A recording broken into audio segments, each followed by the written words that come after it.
Continúan los escándalos en la función judicial, donde al parecer de lo que se conoce tras este último testimonio anticipado del señor Hernández, lamentablemente nadie se salva.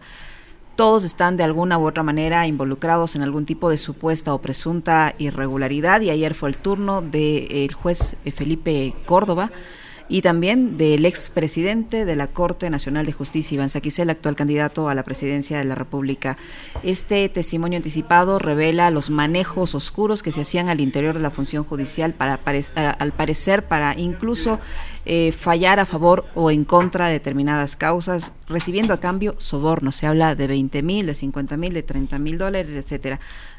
¿Cómo asumir que jueces en su momento, que se supone deberían ser personas impolutas, éticas, imparciales, hayan estado involucradas en este tipo de situaciones como las que ha denunciado ayer el señor Hernández? Buenos días, bienvenido. Buenos días con todos, muchas gracias por invitarme. Yo, la verdad, me siento, sí creo que la sociedad se ha indignado por lo que ha escuchado, pero probablemente debería indignarse más, porque estamos hablando no solamente de jueces que se supone que deberían ser justos, imparciales, esa es la naturaleza de un juez, sino que resulta que quien manejaba estas, o quien controlaba este tipo de pagos o canjes a cambio de sentencias, resulta que era nada menos que el director de la escuela judicial. O sea, no solamente que se está degradando la confianza o la credibilidad en la justicia, sino que estamos un paso más allá, digamos, degradando lo que es la educación o la formación a su vez de sus jueces. Y resulta que no solamente que le sobornan con bienes o cosas materiales, sino con un doctorado honoris causa. Entonces ya están ellos degradando hasta el sistema universitario. Uh-huh. Doctor, qué gusto tenerle acá, buenos días. Yo justamente a eso le venía escuchando a otro colega analizando este tema. Y claro, lo que sorprende es que este señor Hernández llega a esa instancia, ser director de la Escuela de Formación Judicial, y adicionalmente a eso, el hombre era profesor universitario, era formador de nuevos aspirantes a ser abogados, ¿no? Y algo que usted lo decía hace segundos antes de empezar la entrevista conversando aquí en el estudio, es estas personas, digamos, lo que han hecho con estas sociedades es casi que obligarnos a normalizar esta situación, porque llegan a esas instancias de poder, acumulan tanto poder, quieren más poder y quieren más plata, y lo hacen sin ningún cargo de conciencia ni remordimiento. Lo hacen además durmiendo probablemente mucho mejor que nosotros, que tenemos deudas, sí. Y algunas deudas medio impagables, pero ellos lo hacen como que si fuera normal, llegar a la función pública y en este caso a la justicia a corromper y a corromperse. Bueno, yo he sido crítico del trabajo que ha hecho la Fiscalía en ocasiones anteriores, pero pienso que tiene un mérito el destapar esto. O sea, justamente profesores que se daban aires de ciencia y que quizá daban las cátedras de moral y de ética, luego asoman escoltados por la policía, entrando a dar el testimonio anticipado como reos. Y yo, buscando hacia atrás, cuando se realizó el operativo que le detuvo a este señor Hernández, resulta que le detienen en un barrio elegante y hacen incautaciones de cosas valiosas. Y la verdad es que efectivamente uno dice, ¿cómo? O sea, parece que todo está de cabeza y no sé cómo es necesario corregir o reemplazar estos modelos, porque aparte de los casos específicos, o en el día de ayer en el testimonio anticipado, las personas que seguramente estaban involucradas o que perdieron los juicios, que seguramente se deben sentir estafados, o sea, porque el país del que te ofrece supuestamente un sistema de justicia, uh-huh. y luego de lo que estamos viendo, el sistema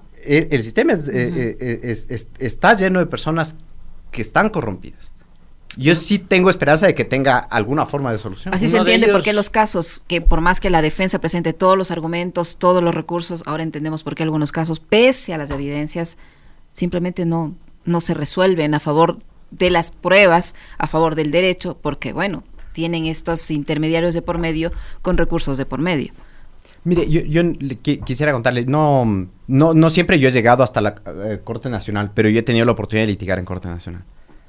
Y yo he perdido un caso que era injusto, no sé, no ha sido mencionado en este tema, pero comprendo la indignación de las personas, y hay muchos casos en que no se puede solucionar.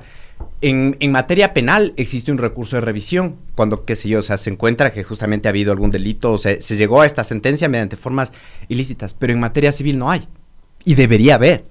Y en otros países inclusive hay recursos tiempo después o años después, cuando por ejemplo usted tenía un mal abogado, el abogado tuvo una mala defensa y uno puede tratar de enervar, pero en cambio aquí en la legislación ecuatoriana sí hace falta algunos mecanismos para resolver o para arreglar lo que años después estamos descubriendo que ha sido actos de corrupción. En materias distintos de penal. Hay casos específicos que se han hecho públicas en las últimas horas. A propósito de lo que dice el doctor David Ochoa, creo que el testimonio más escalofriante es el de Felipe Rodríguez.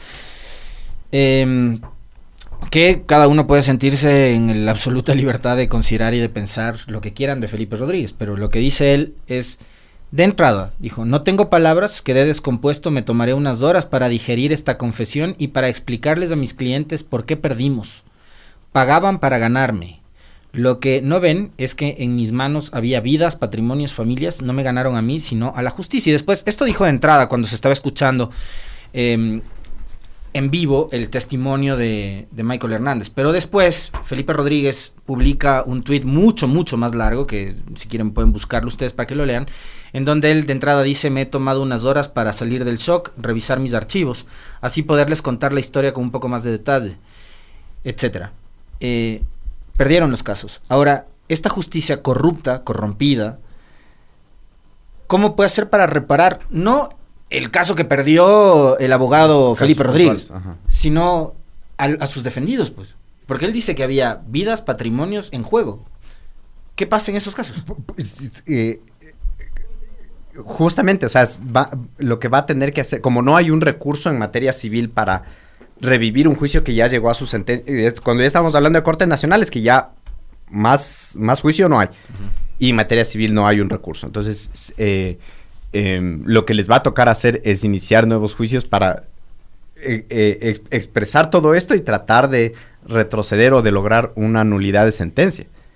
Yo me imagino que será años, o sea, para la gente que en cambio, en definitiva, la justicia que va a tardar ya no va a ser justicia. Así es. Ya, ahora, pero luego de todo esto, la primera de las inquietudes es cómo asegurarnos que los jueces que resuelvan estos nuevos juicios o los juicios de ahora sean jueces correctos. O sea, el mismo día de hoy, ahorita se van a realizar audiencias y la gente o el acusado, el defensor, se van a sentar frente a jueces que están señalados. Juez Córdoba, sigue en funciones.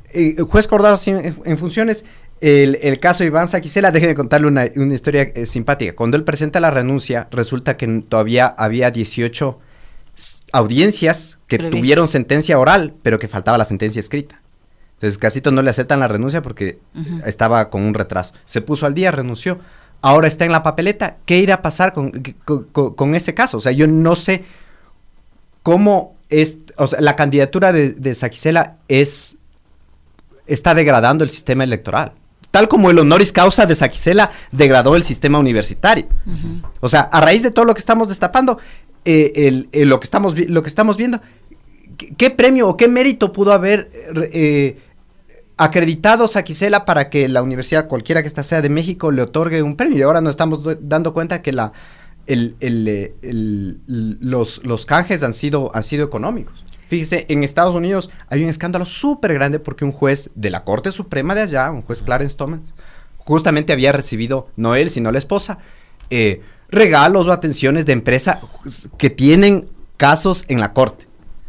Y ahí están totalmente escandalizados porque no saben qué hacer, porque tampoco la normativa allá en Estados Unidos no prescribe quién tumba a un juez. En cambio acá hay múltiples maneras de tumbar jueces. Pero a donde voy es eso, es decir, las cortes más altas, el momento en que las cortes más altas se degradan, no solamente pierde credibilidad la institución primera, sino hacia abajo, los distintos... A propósito del caso del señor Saquicela, ¿qué opinión le merece la respuesta con la que él ha salido luego de este escándalo, ¿no? En vez de decir, bueno, o sea, defenderse y decir, no es cierto, yo no estuve en este viaje, a mí no me dieron el honoris causa, sino que me lo merecí por esto otro. Yo me pagué el viaje, no me pagó el viaje una empresa de tubos. No recibí los 30, los 20, los 50, lo que sea que haya supuestamente recibido. Lo que ha salido a decir el señor Saquicela es que esto es una venganza del correísmo y que el señor Hernández, que fue mano derecha de él, su amigo, y también del señor Terán y de todos estos otros jueces que han sido mencionados por el señor Hernández, es un mensajero del correísmo.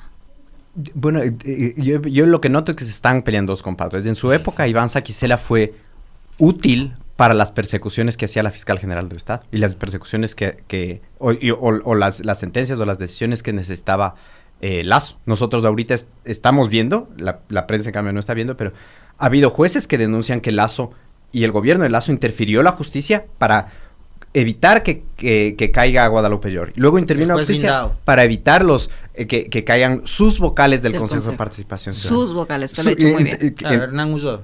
Y ahora se ha creado una suerte de respuesta fácil, porque Iván Saquicela puede decir, esto es un invento del correísmo, pero ¿cómo es posible que la fiscal Salazar le ponga al testigo, prende el micrófono?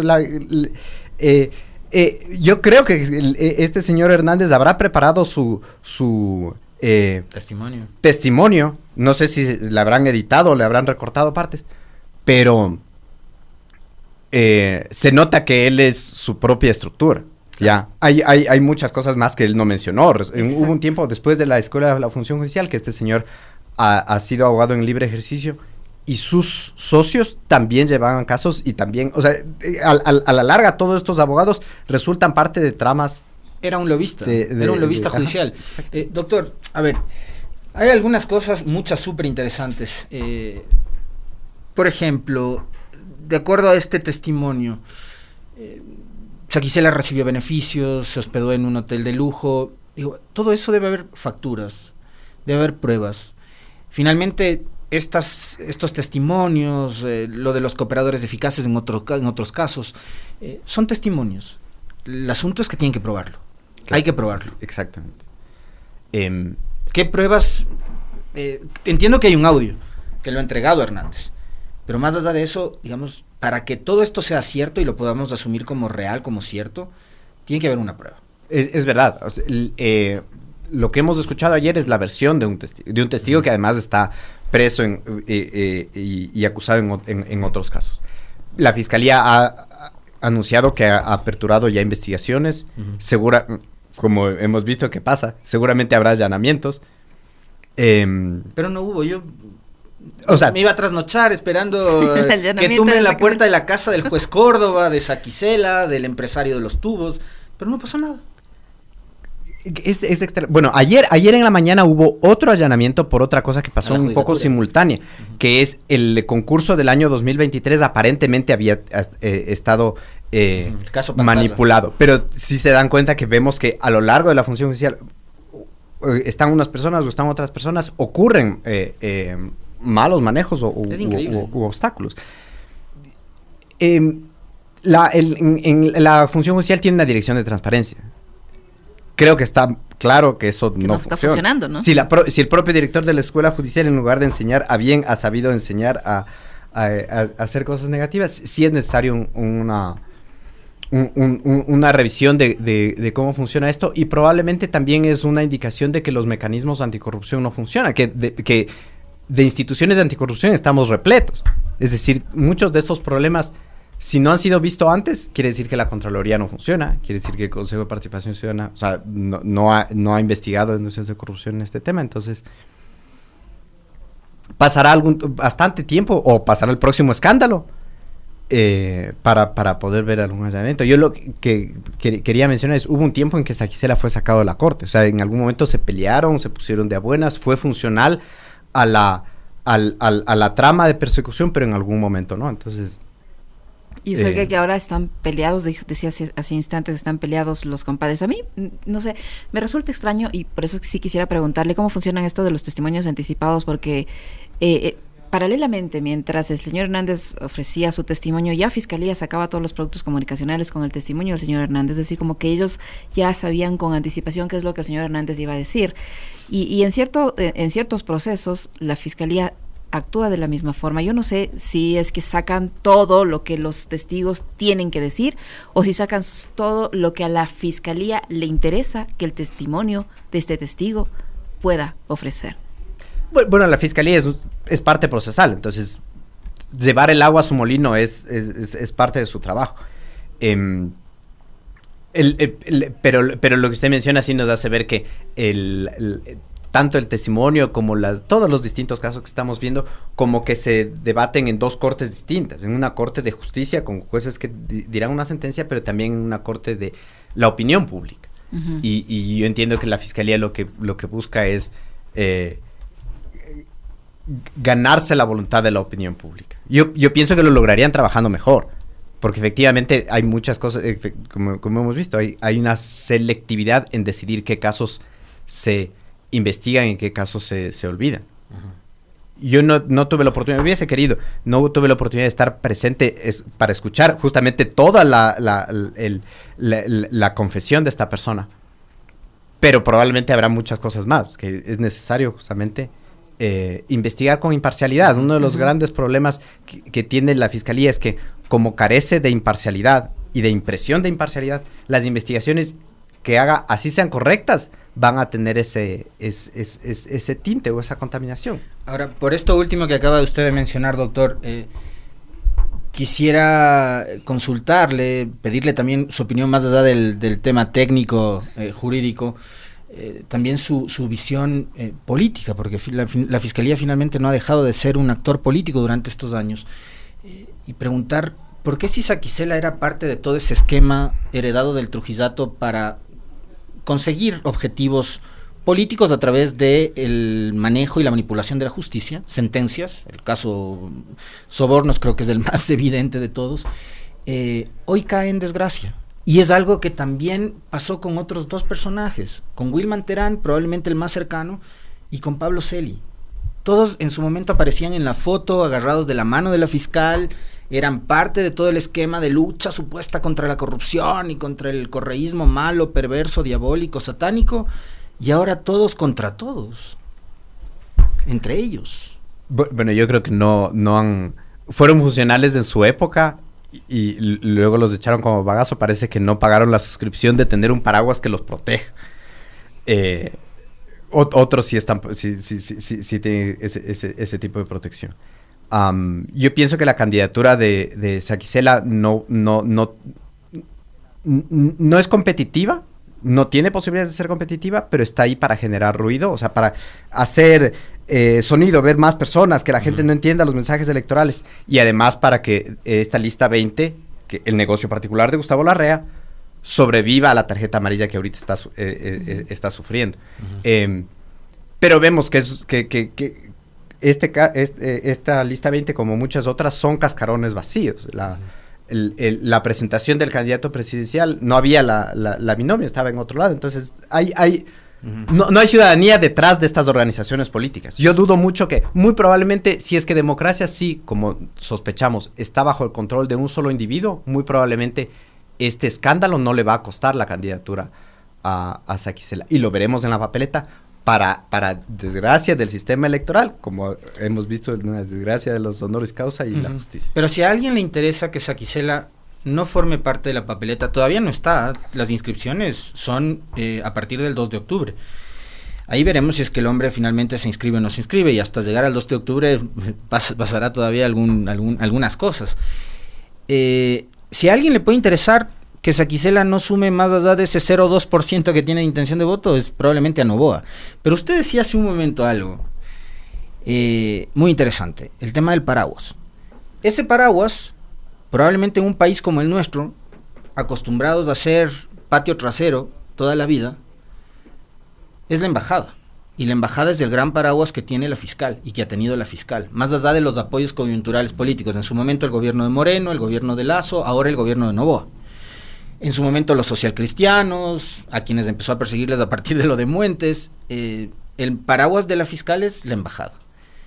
Pero esa embajada también es paraguas de Gustavo Larrea, pues. Entonces, ahí digo, en serio, se están matando entre todos, y todos es todos, incluidos los gringos. Yo tengo otra idea que me parece importante compartir.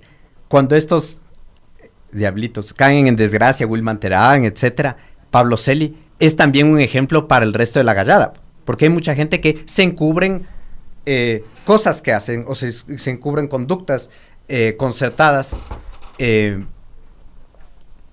pero saben que, o sea, el ver a alguien caer es un ejemplo de que no van a tener, o sea, si no siguen formando parte de la opereta, les puede pasar cosas. Una advertencia es usted. Y seguramente las personas con rabo de paja tienen miedo. Todas estas cuestiones de los jueces, todos estos, o sea, los jueces que han sido señalados el día de ayer, no fueron jueces que llegaron con un mecanismo legítimo u ordenado. ¿Qué es lo que pasó en la época de Lenín Moreno? Y mucha gente no se acuerda. Llega Julio César Trujillo y dice, vamos a evaluar a los jueces. Hasta ahí estaba bien, pero dice, los que no pasen la evaluación les vamos a destituir. Eso en cambio no está en ninguna norma, ¿ya? Y la Corte Constitucional, ya la actual, con los jueces que supuestamente llenos de credibilidad, dice, estuvo mal que les hayan tumbado por una evaluación. Y no solo que les tumbaron a los jueces por una evaluación, jueces que eran de periodo fijo, 9 años, sino que a dedo trajeron los conjueces, y de esa selección a dedo vienen las personas que están señaladas ahorita. Entonces, noto que distintos gobiernos han puesto sus jueces, pero los de Lenín Moreno han sido los peores. O sea, parece que uno podría argumentar con suficiente razonamiento que Lenín Moreno ha deliberadamente buscado desacreditar las instituciones del país y el país. ¿Con qué fin? O sea, digamos, lo que estamos viendo hoy es, digamos, a partir de lo de ayer, mucha gente que confiaba, doctor, en esa, yo no hablo por usted, pero sí veo muchos actores vinculados al tema judicial, muchos abogados, el mismo Felipe Rodríguez, que creían en la fiscal, que creían en la reinstitucionalización de todas las instituciones, porque el Trujillato llegó con el cuento de la reinstitucionalización del Estado. Y ese Estado era la Contraloría, que nunca hicieron nada para sacarlo a cel y poner un verdadero Contralor, lo dejaron ahí permanentemente, lo blindaron después a través de un pronunciamiento de la Corte Constitucional, pero con el Trujillato se tomaron todas las instituciones con el cuento de reinstitucionalizar. Pero lo que hicieron es justamente lo que usted acaba de decir, hacer que hoy, varios años después del famoso 7 veces sí, de todo el daño que le hizo el Trujillato y Lenín Moreno al país, tengamos instituciones que no gozan de credibilidad, que no gozan de la confianza de los ciudadanos, y que tengamos un país en el cual nuevamente estamos escuchando el que se vayan todos, y cuando se vayan todos es que queremos que se vayan todos. Y acá no es que solo la justicia está podrida, la policía está podrida, el ejército está podrido, todo está podrido.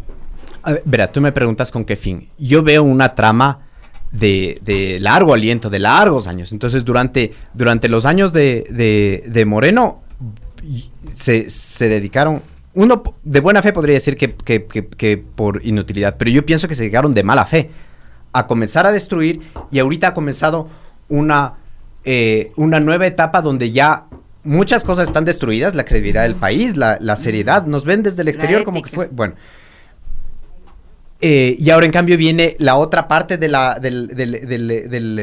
proyecto, que es instalar la narrativa de que todo esto es culpa de Correa, que claro, es la misma frase que hemos visto durante años. Y yo sí veo que es sistemático. O sea, nosotros no nos estamos dando cuenta, pero el mismo paraguas repite el mismo guión en muchas partes. Así es. En Pakistán había un presidente de la República súper popular que había ayudado a que el país cambie mejor, etcétera. Le tocó el tiempo de irse, era antes, creo que, deportista de cricket, no sé. El punto es que se volvió expresidente, le cayó la persecución y ahorita está preso. En una causa que dicen injusta. Yo no he investigado lo suficiente, pero a donde yo quiero ir es que esto es una trama que se usa en varias partes. Uh-huh. Y sí es importante decirlo a voz alta para que la gente también una los puntos. Es lo que hizo México. La razón por la que el 5 de abril hubo todo este problema entre México y Ecuador fue que días antes el presidente López Obrador explicó cómo funciona. Y efectivamente, desde otros países se interfieren en elecciones y se interfiere para tratar de insertar narrativas negativas. En el caso de México le trataban de acusar de narco. Afortunadamente en México hay un pueblo que es despierto y se dio cuenta del tema, pero en la época electoral la pasaron muy fuerte, porque había un montón de historias, inventos, que es básicamente lo mismo que en cambio ahora Estados Unidos está acusando que Rusia les hace a ellos. Entonces esto parece que fuera todos contra todos y todo el mundo. Los países deberían respetar las elecciones de los otros países. Es una mínima noción de respeto. Es como uno meterse a la casa del vecino a opinar. Entonces yo sí creo que hay un fin. Yo pienso que tienen el propósito de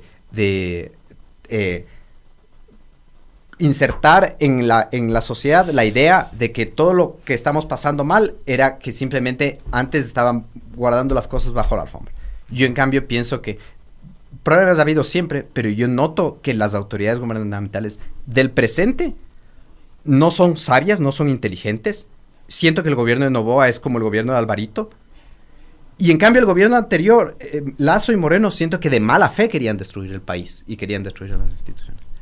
Ojalá me equivoque, pero espero que en el año 2025 la gente tome tenga toda esta información como para poder decidir.